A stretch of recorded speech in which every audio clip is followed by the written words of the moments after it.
তুমি যাও, তুমি এখান থেকে যাও, তোমাকে বম মারবো। আমি আওয়ামী লীগের চামচা, আমি মেরে দিলাম, যাও। উনি বলে কি শেখ হাসিনা নাকি পালায় নাই, শেখ হাসিনা নাকি এখনো আছে, শেখ হাসিনা নাকি কাউকে ভয় পায় না। উনি বলে কি এখানে যদি বোম মারে আমরা নাকি থাকবো না। আসসালামু আলাইকুম।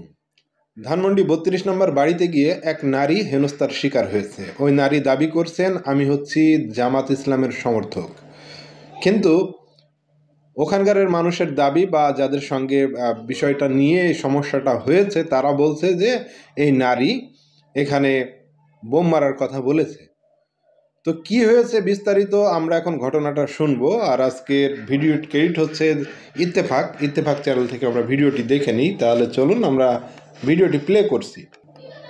আমি ফার্স্টে বলতেছি যে আমি জামাত ইসলাম করি, তারপরে বলতেছে যে শেখ হাসিনা চামচা, শেখ হাসিনা চামচা। আমি আওয়ামী লীগের চামচা, আমি মেরে দিলাম, যাও। উনি বলে কি শেখ হাসিনা নাকি পালায় নাই, শেখ হাসিনা নাকি এখনো আছে, শেখ হাসিনা নাকি কাউকে ভয় পায় না। উনি বলে কি এখানে যদি বোম মারে আমরা নাকি থাকবো না।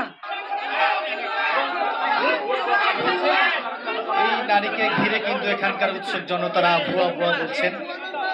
এই নারীকে কিন্তু অনেকে বলছেন আওয়ামী লীগের কর্মী, আবার এই নারী বলছেন যে না আওয়ামী লীগ করি না, আমি জামাত ইসলামী করি। তাকে কিন্তু আমি কিছুই বলি নাই, আমাকে জিজ্ঞাসা করা হয়েছে শেখ হাসিনা কেন পালাইছে। আমি বলছি এখন যদি তুমি শুনো এখানে বম মারবে তুমি কি দাঁড়ায় থাকবা, এটাই বলছি। বলে বম মারার কথা বলছেন কেন, বম মারার কথা তুই জিজ্ঞাসা করছিস কেন, তুই স্টুডেন্ট হয়ে জিজ্ঞাসা করছিস কেন, তুই স্টুডেন্ট আরো কিছু, আমিও তো স্টুডেন্ট ছিলাম, আমার বাচ্চাও তো স্টুডেন্ট। এখন কি এজন্য কি আমরা রাস্তায় নেমে মারামারি করবো, কাটাকাটি করবো, এদের সাথে বেয়াদবি করবো? কোন ধরনের বলেন না না, ছেলেটা প্রচুর চরম পরিমাণে ব্যর্থ। আমি ফার্স্টে বলতেছি যে আমি জামাত ইসলাম করি, তারপরে বলতেছে যে শেখ হাসিনা চামচা, শেখ হাসিনা চামচা। ও দেখছে যে আমি কি কি দল করি কিনা। আমি নিচে দেখতে গেছি, হ্যাঁ, তো এক রিপোর্টার ভাই রিপোর্ট করতেছে, বলতেছে যে এখানে হার পাওয়া গেছে এটা সেটা। তা আমি নর্মালি কথা বলছি, ভাইয়া হার তো আমার বাসাও দিতে পারে, এটা তো প্রমাণ করে না যে এখানে খুনই হয়েছে। আচ্ছা আসুক না, আরো প্রমাণ আসতে থাকুক, এটা তো নিষেধ আমি কিছু করি নাই বা আমি কিছু বলি নাই। মাঝখান থেকে ওই ভাইয়াটা ভালো করে বলতেছে যে তাহলে শেখ হাসিনা পালাই গেছে কেন। আমি বলছি ভাইয়া পালাই গেছে, এখানে যদি আপনি ওই দেখেন ছেলেটা আমার পিছাই ছাড়তেছে না, তুমি যাও, তুমি এখান থেকে যাও, তাহলে আমি কথাই বলবো না, তোমাকে বম মারবো না। বম মারার কথা বলি নাই, আমি বলছি শেখ হাসিনা কেন পালাইছে। আমি বলছি আচ্ছা বলতে না কোথা থেকে বম পাবো, আপনি তো ছিলেন না, কোথেকে শুনলেন? আমাকে বলছে হ্যাঁ ওই যে ওর বেয়াদব, আমি তো আওয়ামী লীগ জীবনে ভোটও দেই নাই, তো লোক থেকে জানলো তো বেয়াদব। আমি তো স্টুডেন্ট লাইফ থেকে জামাত ইসলাম করি। লজ্জা করে না? কি ব্যাপারে লজ্জা করবে? আমি কি হ্যাঁ কি ব্যাপারে লজ্জা করবে ভাই, কি ব্যাপারে লজ্জা করবে, কি ব্যাপারে আমার লজ্জা করা উচিত? হ্যাঁ কারণ ও আমি একবারই বলবো আর লাস্টবার বলবো, সবাই যেন শুনে নেয়। ও বলছে যে শেখ হাসিনা কেন পালাইছে, রিপোর্টার ভাই জিজ্ঞাসা করছে,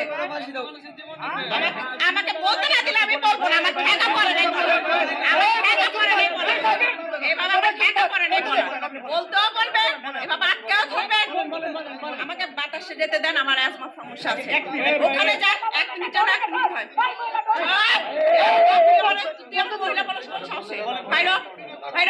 ও আমাকে বলছে কি শুনেন, ও বলছে কি শুনেন, দেখেন কোন বেয়াদব। ও আমাকে বলছে শেখ হাসিনা পালাইছে কেন। আমি বলছি যে তুমি যদি শুনো, আমি এমনি বলছি তুমি যদি শুনে এখানে বম মারবে তাহলে কি তুমি পালাবা, তোমার জানের নিরাপত্তা তুমি নিবা না, এটাই বলছি। বম মারলেন কেন, বম মারবেন কেন, বমটা পাবো কই আর মারবো কেন, কোথায় মারবো? বম মারতে আসছি আমি এখানে এইভাবে বাচ্চা নিয়ে। এখানকার সাধারণ ছাত্র জনতার আসলে আওয়ামী লীগের দালাল বলছে। নিচে পানি টাই করার পরে অনেকজনে কইতাছে কঙ্কাল আছে, এটা আছে। উনি বলতে শেখ হাসিনা পালাই নাই, তারপরে আবার ও বলছে যে এখানে উনি বলে কি শেখ হাসিনা নাকি পালায় নাই, শেখ হাসিনা নাকি এখনো আছে, শেখ হাসিনা নাকি কাউকে ভয় পায় না। উনি বলে কি এখানে যদি বোম মারে আমরা নাকি থাকবো না।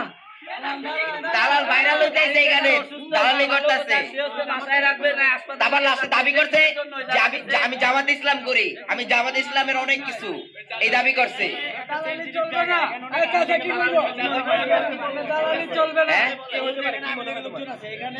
ওই তো শেখ হাসিনা দালাল, কিছু করতে পারতেছে, ভিতরে যায় সবাই লাগি করতেছে।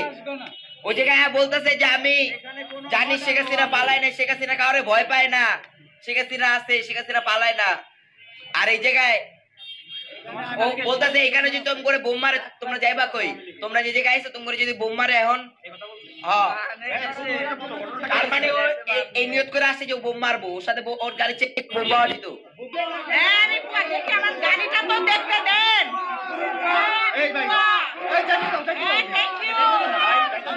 আমি আওয়ামী লীগের চাচা, আমি মেরে নিলাম, যাও করে নাও। আমাকে কি গাড়িটা দেখতে দেন? ঠিক আছে ভাই প্লিজ, এই যে ভাই ওকে চাইতে না ভাই, ভাই সরেন না, দেখেন না ভাই আগান তো ভাই, আগান সামনে যান, ধরেন তো আপনারা আসেন আসেন, আপনি আপনি